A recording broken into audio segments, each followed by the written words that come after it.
Pemirsa, praktik judi online dan pinjaman online ilegal sudah menggerogoti masyarakat dan sangat berdampak buruk jika tidak segera ditangani. Korbannya pun dari berbagai kalangan, mulai dari pelajar, remaja, buruh, ibu rumah tangga, hingga pejabat pemerintahan. Hal tersebut merupakan tantangan besar berupa kejahatan keuangan berbasis digital yang harus segera diberantas. Maraknya judi online dan pinjaman online, pinjol ilegal di masyarakat semakin meresahkan masyarakat seiring kasus-kasus pelanggaran hukum terhadap konsumen seperti penipuan, pengancaman, pencurian data pribadi, serta penagihan secara tidak manusiawi yang mewarnai praktek pinjol ilegal.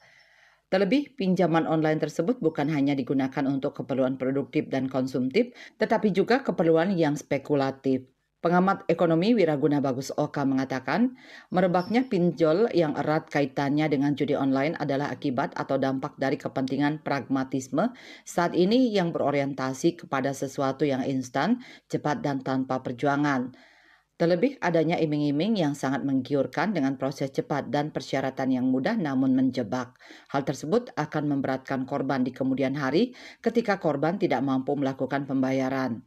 Untuk itu, keberadaan judi online dan pinjol harus segera diberantas.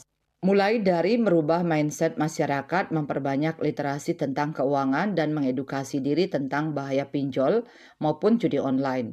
Mengenai maraknya pinjol, pinjaman online yang sangat meresahkan yang sudah merebak ke segala lapisan, masuk DPR dan pejabat dan rakyat biasa.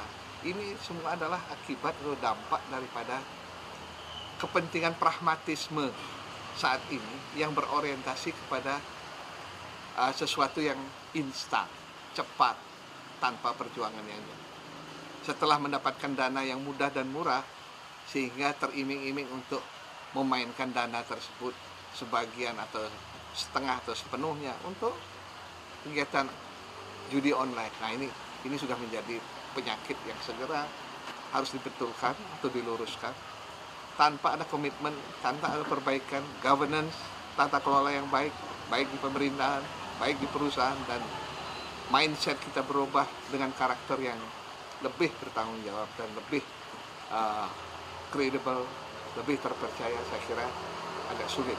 Ini sudah menjadi keharusan merubah mindset dan perilaku masyarakat. Keberadaan pinjaman online menjadi polemik karena rendahnya literasi keuangan pada masyarakat. Hal ini tentu beresiko membuat debitur pinjaman online untuk terjebak jeratan hutang yang terlalu berat hingga tak mampu membayar cicilan. Untuk itu, masyarakat diharapkan bijak dalam menggunakan platform keuangan digital sehingga dapat terhindar dari hal-hal yang merugikan diri sendiri maupun keluarga. Sukma, Bali TV.